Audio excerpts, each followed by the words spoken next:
yung gusto ng Diyos. Ano man ang pinagdadaanan mo, God wants you to move forward. Kung ikaw ay nagkasakit, nagdumaan sa problema, bumagsak ang negosyo, nawalan ng trabaho, o ano man ang pinagdadaanan mo ngayon, isa lang ang gusto ng Diyos sa'yo.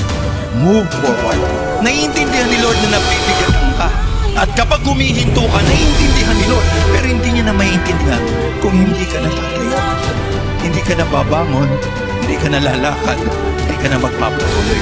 Kapag sunod-sunod na yung palo, umiyak ka kay Lord. Humingi ka ng tawad. Don't have that defeated mindset.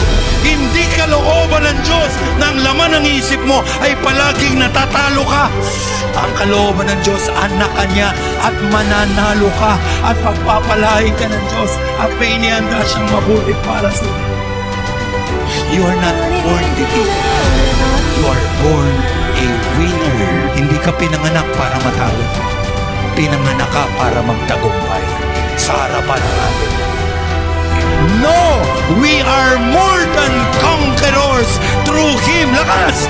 Jesus Christ will love us. Maraming bigat, dala-dala tayo.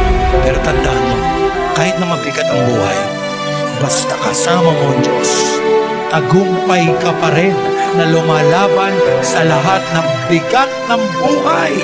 Can I hear amen?